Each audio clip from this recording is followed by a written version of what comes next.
Welcome dear ऑकर्ड्स। आज हम देखने वाले हैं युगी। इस मूवी की शुरुआत में हम एक लड़की को देखते हैं जिसका नाम है कार्तिका, जो कि रोते हुए बस स्टॉप पर खड़े होकर किसी का वेट कर रही है। थोड़ी देर में वहाँ पर एक कार आती है और वो उसमें बैठकर चली जाती है। दूसरी तरफ हम गुरु प्रसाद नाम के एक फेमस फिल्म डायरेक्टर को देखते हैं जो सर्वम नाम के एक स्टोरी राइटर की कहानी सुन रहा है, लेकिन जब उसे राइटर की कहानी पसंद नहीं आती तो उसे वो इग्नोर करने लग जाता है। उसी रात जब गुरु प्रसाद अपने घर में अकेले बैठकर मूवी देख रहा होता है, तभी एक अनजान आदमी गुरु प्रसाद के सर पर गोली मार देता है और उसकी मौके पर ही मौत हो जाती है। इसके बाद सीन पास्ट में शिफ्ट होता है। दरअसल कुछ दिन पहले पुरुषोत्तम नाम का एक retired police officer Nand Kumar को कॉल करके अपनी प्रॉब्लम्स बताने लगता है, जो कहता है कि फिलहाल मैं अभी एक बहुत बड़ी मुसीबत में फंसा हुआ हूँ और मुझे इस प्रॉब्लम से बाहर निकालने के लिए तुम्हारी मदद चाहिए। एक्चुअली तुम्हें एक लड़की को ढूंढना है। अगर उस लड़की को दूसरे लोगों ने हमसे पहले ढूंढ लिया तो वो लोग उस लड़की को मेरे खिलाफ इस्तेमाल कर सकते हैं, इसलिए तुम्हें इस केस की बहुत ही सीक्रेटली इन्वेस्टिगेशन करनी होगी। तुम्हारे पास एक राजकुमार नाम का आदमी आएगा जिसके पास उस लड़की की सारी डिटेल्स होंगी।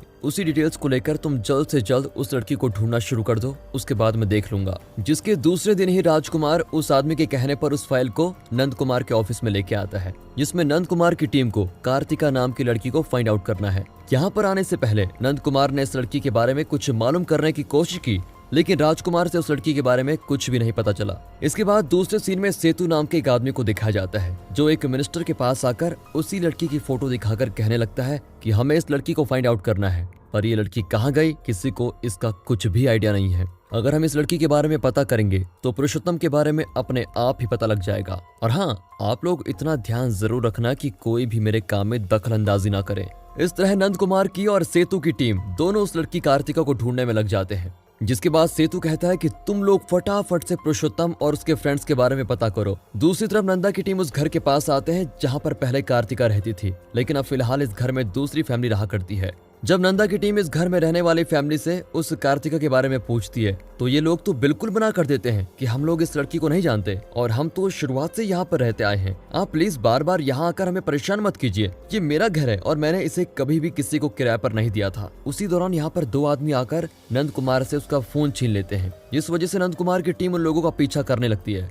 अब राजकुमार उनका ऑटो में बैठकर पीछा करने के लिए कहता है, लेकिन राजकुमार उन दोनों को पीछा करने के बजाय उल्टा अपने घर आ जाता है। दरअसल बात यह है कि राजकुमार की बीवी को पैरालिसिस होता है और राजकुमार ने अपने घर में ही सीसीटीवी कैमरा लगाए होते हैं, जिस वजह से वो अपनी बीवी की सभी हरकतों पर नजर रखता है और जब कभी भी उसकी बीवी मुसीबत में होती है तो वो उसको कैमरे में देखकर समय पर पहुंच जाता है और उसकी मदद करता है। इस तरफ सेतु की टीम पुरुषोत्तम के ऑडिटर के पास आती है, जबकि वो ऑडिटर अपना शेविंग कर रहा होता है। उसके बाद सेतु की टीम उससे उस लड़की के बारे में पूछते हैं। तब वो ऑडिटर कहता है कि मैं भी उस लड़की से सिर्फ 3 बार ही मिला हूँ और कहता है कि पुरुषोत्तम की ज्यादातर डीलिंग वो लड़की ही किया करती थी और इससे ज्यादा मैं कुछ भी नहीं जानता। जिसके बाद नंद कुमार पुरुषोत्तम के घर पर आता है क्योंकि वो पुरुषोत्तम को रीच नहीं कर पा रहा था। एक्चुअली सर्वम ही पुरुषोत्तम का बेटा था, जिसे हमने मूवी की स्टार्टिंग में देखा था, जो गुरु प्रसाद को कहानी सुना रहा था। अब नंदा जानबूझकर पुरुषोत्तम की वाइफ और उसके बेटे के सामने कार्तिका की फोटो दिखाने लगता है और कार्तिका की फोटो देखकर ये दोनों थोड़ा ऑकवर्ड फील करने लगते हैं, जिसके बाद उनके चेहरे पर शॉकिंगनेस साफ साफ नजर आने लग जाती है। उसके बाद नंद कुमार की और सेतु की टीम हर जगह पर कार्तिका की फोटो दिखाकर लोगों से पूछताछ करते हैं, लेकिन किसी ने भी इस लड़की को पहले कभी नहीं देखा था।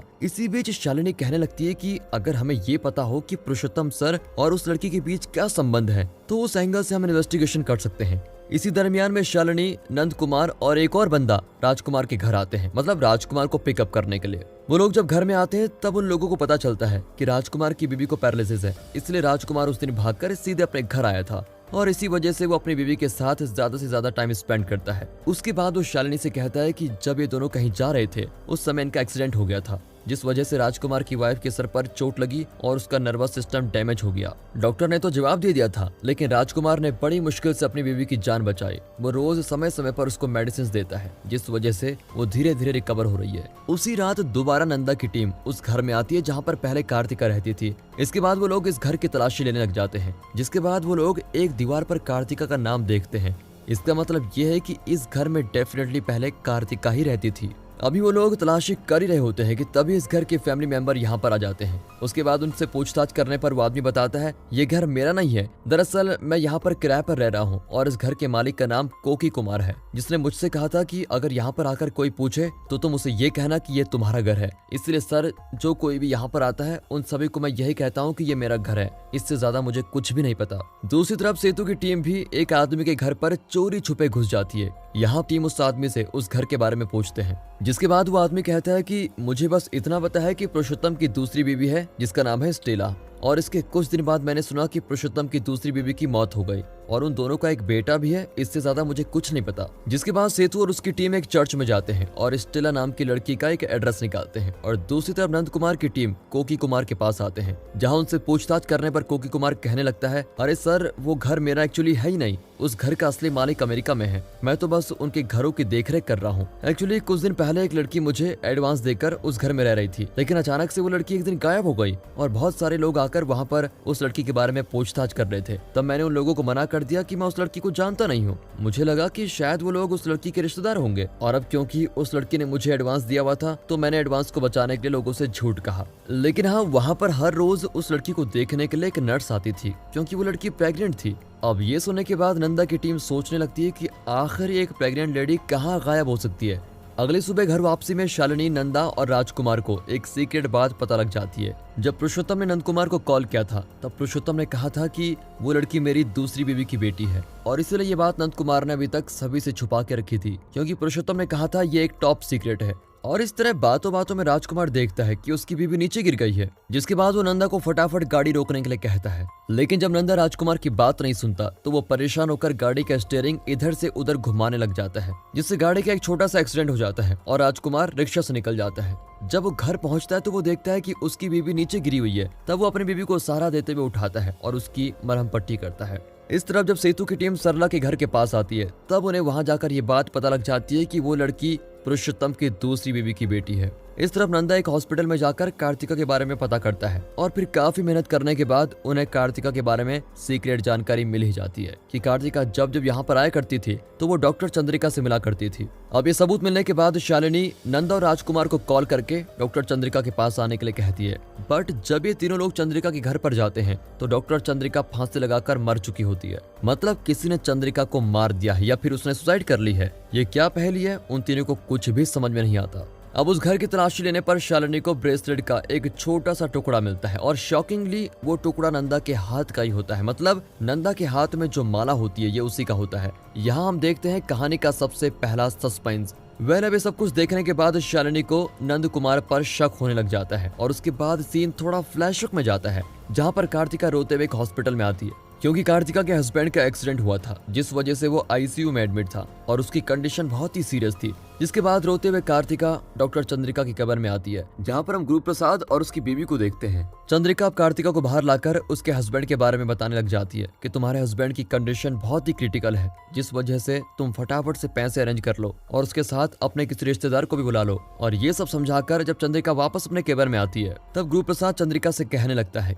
क्या हम इस लड़की से बात करके देखें। उसके बाद डॉक्टर चंद्रिका कार्तिका को दोबारा वापस बुलाकर कुछ कहने लगती है कि तुमने अभी अभी मेरे कैबिन में जिस कपल को देखा, दरअसल वो बहुत बड़े हीरो हैं जिनका नाम गुरु प्रसाद है। वो लोग तुम्हारे हस्बैंड का खर्चा उठाने के लिए रेडी हैं। बदले में उनके लिए तुम्हें एक छोटा सा काम करना होगा। चंद्रिका बताती है कि सारों से उनकी कोई संतान नहीं है, वो चाहते हैं कि तुम उनकी सरोगेसी माँ बनो, इसके लिए वो तुमको पैसे भी देंगे। ये सुनने के बाद पहले तो कार्तिका मना करने लगती है, लेकिन ये करने के सिवाय कार्तिका के पास कोई चारा भी नहीं होता, क्योंकि उसको कैसे भी करके अपने पति को बचाना है। और सबसे बड़ी बात, इन दोनों ने लव मैरिज किया था, जिस वजह से इनका कोई रिश्तेदार इनको सपोर्ट भी नहीं करेगा। और फिर अब डील फाइनल होने के बाद वो लोग कार्तिका को एक नए घर में शिफ्ट कर देते हैं और उसके पति से मिलने नहीं देते।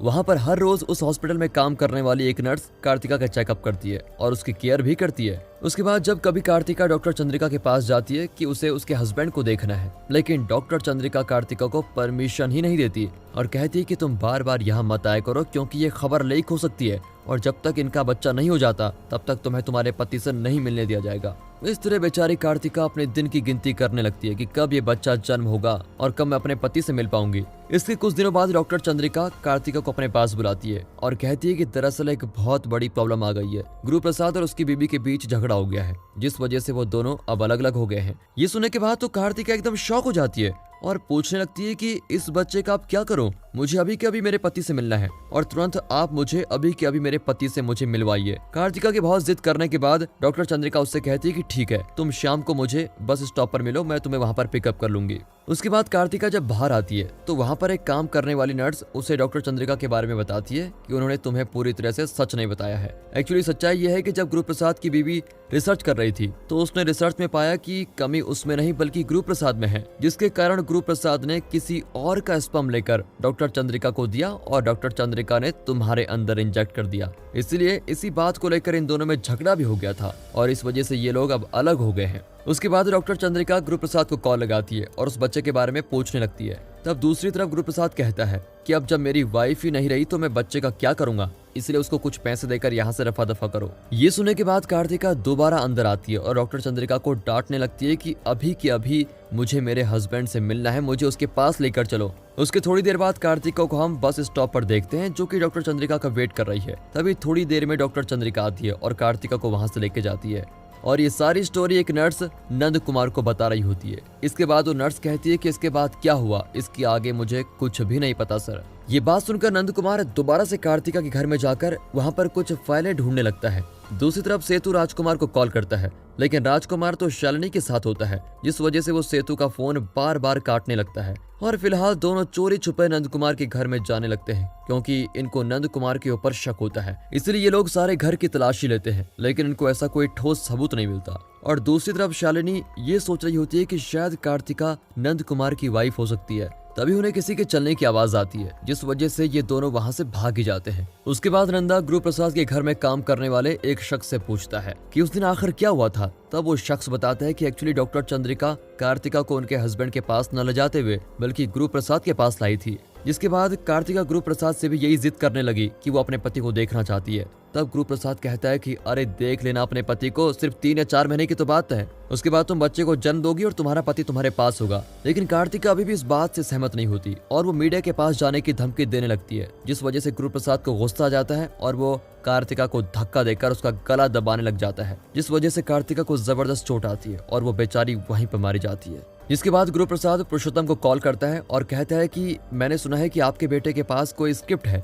जिस वजह से मैं आपके बेटे को एक मौका देने के लिए तैयार हूँ, लेकिन आप अपने बेटे को कहना कि एक बार मुझसे आकर मिले। लेकिन दूसरी तरफ एक छोटी सी प्रॉब्लम आ गई है। मेरे घर में काम करने वाली एक नौकरानी कुछ पैसे चुराकर भाग रही थी, जिस वजह से मैंने उसको धक्का दे दिया और उसकी वहीं पर मौत हो गई। क्या प्लीज आप इस मामले को थोड़ा संभाल सकते हो? उसके बाद पुरुषोत्तम अपने कुछ आदमियों को गुरु प्रसाद के घर भेजता है और वो लोग मिलकर कार्तिका की लाश को दफनाने लग जाते हैं। उस रात जो हुआ था वो शख्स नंद कुमार को बताता है और इसके आगे क्या हुआ उसे भी कुछ नहीं पता। उसके बाद नंद कुमार एक गुंडे को पकड़कर उसकी मारपीट करता है और उस लड़की के बारे में पूछता है। तब वो आदमी कहता है कि सर, हमने ये सब कुछ पुरुषोत्तम सर के कहने पे किया था। पहले तो उस लड़की को किसी सुनसान जगह पर ले जाकर उसके ऊपर एसिड डाला, उसके बाद उस लड़की की लाश को डिस्पोज कर दिया और दूसरी तरफ जहाँ पर वो लड़की रहती थी उस घर में उससे रिलेटेड सारे नामो निशान मिटा दिए थे। उसके बाद हमें दोबारा नंद कुमार के एक्सीडेंट का सीन दिखाया जाता है, जहाँ पर नंद कुमार और उसकी बीवी का एक्सीडेंट हो गया था। तब हमें यहाँ पर पता चलता है कि नंद कुमार की बीवी कार्तिका नहीं बल्कि कोई और है। उस एक्सीडेंट में नंद कुमार की बीवी मारी गई थी, जिसके बाद फिर से सीन शिफ्ट होता है और सभी टीवी चैनल में सिर्फ गुरु प्रसाद की न्यूज ही चल रही होती है कि किसी ने गुरु प्रसाद को गोली मार दी है। गुरु प्रसाद के मर्डर के लोकेशन पर इन्वेस्टिगेशन करने के लिए जब नंद कुमार पहुंचता है तो पुरुषोत्तम कहता है कि मैं तो अभी अभी इंडिया आया हूं और अचानक इन लोगों ने मुझे गिरफ्तार भी कर लिया है, ये क्या हो रहा है, मुझे तो कुछ भी समझ में नहीं आ रहा है। इसके बाद नंद कुमार को राजकुमार पर भी थोड़ा शक था, इसलिए वो उसके घर की तलाशी करने के लिए निकल जाता है, जहाँ तलाशी के दौरान उसे अलमारी में एक आदमी कैद हुआ मिलता है जिसे राजकुमार ने ही छुपा के रखा था। अब यहाँ लगता है इस मूवी का सबसे बड़ा झटका, जहाँ हमें ये पता चलता है कि अलमारी में छुपाया हुआ आदमी ही ओरिजिनल पुलिस ऑफिसर राजकुमार है। अब रियल ऑफिसर राजकुमार नंद कुमार को एक फाइल दिखाता है जिसमें उस लड़की का फोटो लगा होता है जिसे नंद कुमार ने राजकुमार के साथ देखा था। जी हाँ दोस्तों, ये वही लड़की थी जो राजकुमार की बीवी बनकर रह रही थी और सेतु भी इसी लड़की को ढूंढने में लगा था और जो अब तक नकली राजकुमार बनकर घूम रहा था उसका असली नाम प्रभाकर था और इस लड़की को भी प्रभाकर नहीं छुपा के रखा था। अब तो ये आपकी समझ में आ गया होगा कि इस प्लान का सबसे बड़ा मास्टरमाइंड प्रभाकर ही था, यानी कि एक बात तो हमें पता चली कि कार्तिका का पति प्रभाकर ही था। अब फाइनली नंद कुमार को पता चल चुका है कि कार्तिका का पति और कोई नहीं बल्कि प्रभाकर ही है, जो अब तक हम सबको बेवकूफ बनाकर राजकुमार बन के रह रहा था। इसी दरमियान हमें प्रभाकर की पास्ट जर्नी दिखाई जाती है। जब एक दिन प्रभाकर कहीं जा रहा होता है तभी रास्ते में उसका एक्सीडेंट हो जाता है। उसके बाद जब प्रभाकर ने अपनी आंखें खोली तो वो एक मेडिकल हॉस्पिटल में था, जहाँ पर उसको बहुत टॉर्चर किया गया। और एक दिन मौका देखकर प्रभाकर वहाँ से भाग निकला और जैसे ही घर आकर उसने अपनी बीवी के बारे में जानने की कोशिश की तो उसे अपनी बीवी के बारे में कुछ पता नहीं चला कि वो कहाँ है और कैसी है। अब कोई भी ऑप्शन न होने की वजह से प्रभाकर पुलिस स्टेशन गया, लेकिन उसे वहां पर भी किसी प्रकार की कोई मदद नहीं मिली। इसी दरमियान एक आदमी कार्तिका की फोटो देखता है और उसे पहचान जाता है और कहता है कि ये तो वही लड़की है जो उस घर में रहती है। मैंने कुछ दिन पहले इस लड़की को देखा था। तब प्रभाकर उस आदमी से थोड़ी पूछताछ करके उस घर में पहुंच जाता है जहाँ पर उसकी वाइफ कार्तिका रहती थी। लेकिन दरवाजा खटखटाने पर वहां पर कार्तिका नहीं बल्कि कोई और ही फैमिली रह रही थी। उसके बाद जब वो कार्तिका के बारे में पूछता है तब वो लोग मना कर देते हैं कि वो लोग तो यहाँ पर स्टार्टिंग से रह रहे हैं और वो किसी भी कार्तिका नाम की लड़की को नहीं जानते। इसी बीच प्रभाकर को सेतु की टीम में दीपक और अब्दुल का पता चलता है कि ये दोनों किसी लड़की के बारे में तलाश कर रहे हैं, लेकिन उन दोनों से पहले प्रभाकर उस लड़की के घर के बारे में पता कर लेता है। दरअसल ये लड़की पुरुषोत्तम की दूसरी बीवी की बेटी है जिसका नाम पवित्रा होता है। जिसके बाद प्रभाकर पुरुषोत्तम के बारे में पता करने के लिए पवित्रा को किडनैप कर लेता है और उसको हर समय पैरालाइज की दवाइयां देते हुए अपने घर में रख रहा होता है। कुछ दिनों बाद रियल राजकुमार पुरुषोत्तम के कहने पर पवित्रा की तलाश करने लगता है, जिसके बाद प्रभाकर रियल राजकुमार को भी किडनैप करके उस लड़की की सारी डिटेल हासिल करके उस फाइल को भी रिप्लेस कर देता है। अब दोस्तों फाइनली इस चौंका देने वाले सस्पेंस को देखकर आपका दिमाग भी घूम गया होगा, लेकिन बात हम ये भी कह सकते हैं कि प्रभाकर ने ये सब कुछ अपनी बीवी के बदले के खातिर किया है, वरना वो बेचारा तो एक कॉमन आदमी था। और इसी बीच जब नंद कुमार और प्रभाकर के बीच एक छोटी सी हाथापाई हुई थी तब नंदा के हाथ का ब्रेसलेट का टुकड़ा प्रभाकर के शर्ट के अंदर चला जाता है। इसी दौरान प्रभाकर को डॉक्टर चंद्रिका के बारे में पता लग जाता है कि कार्तिका